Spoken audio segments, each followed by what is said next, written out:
Weekend এসে গেল, ব্যাস দেখতে দেখতে উইকেন্ড চলেও গেল। আর সানডে আসা মানেই পরের দিন মানডে মনে পড়ে যায়, আর তখন কিছু রান্নাবান্না গুছিয়ে রাখার পালা। কারণ সারা সপ্তাহে কাজকর্মে দৌড়োদৌড়ির মধ্যে রান্না করবার আর সময় পাবো না সেভাবে।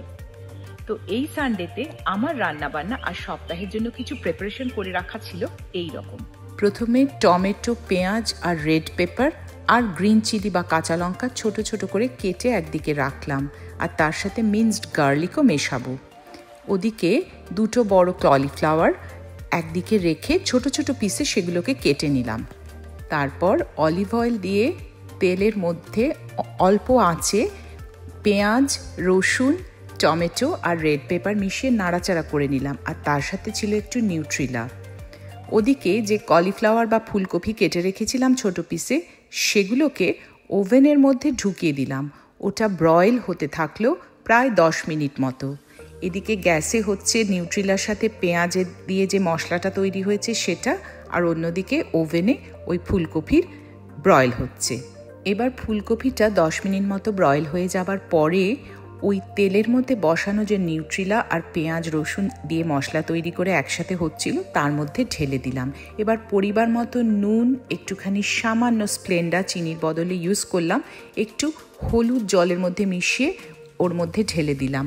তারপর ঢাকা দিয়ে ওটা অল্প আঁচে কয়েক মিনিট রেখে দিলাম। কপিটা ভালো মতো সেদ্ধ হয়ে গেছে আর ওর সাথে মশলাগুলোও ভালো করে বসে গেছে।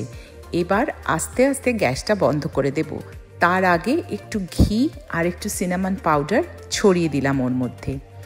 আর আমার ছেলে খুব চাট মশলা খেতে ভালোবাসে, তাই আমি একটু সামান্য চাট মশলা নামানোর আগে ওর উপর স্প্রিঙ্কল করে দিই। ওতে কিন্তু টেস্টটা বেশ ভালোই লাগে। আর তার ওপরে একটুখানি সিলান্ট্রো বা ধনে পাতা ওপর দিয়ে ছড়িয়ে দিলাম। ওই গন্ধটা খুব সুন্দর লাগবে এই ফুলকপির এই প্রিপারেশনে। মুসুরির ডাল একটু মাইক্রোওয়েভে অল্প জলে মিনিট 10 মতো সেদ্ধ করে নিলাম। ওদিকে প্যানের মধ্যে একটু অলিভ অয়েলে পেঁয়াজ কুচি, লঙ্কা কুচি, কালো জিরে দিয়ে একটু নাড়াচাড়া করে নিলাম। তারপর মুসুরি সেদ্ধ করা ডালটা ওর মধ্যে ঢেলে দিলাম। ওর মধ্যে একটুখানি নুন দিলাম আর হলুদ দিলাম, জল মিশিয়ে একটু নেড়ে দিলাম। দেশে যেমন আমরা কাঁটা দিতাম তেমনই একটু কাঁটা দেওয়ার মতো, কাঁটা দিয়েই যেন যাতে ওটা আরও মিহি হয়ে যায় সেরকমভাবে করে দিলাম। এবার মুসুরির ডাল ফুটতে থাকলো, ঢাকা দেয়া হলো, আর কয়েক মিনিটে মুসুরির ডাল তৈরি।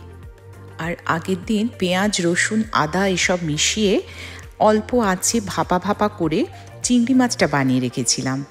তো এই ডাল আর ফুলকপির সাথে এই চিংড়ি মাছ দিয়ে রাতের ইয়াম্মি ডিনার রেডি।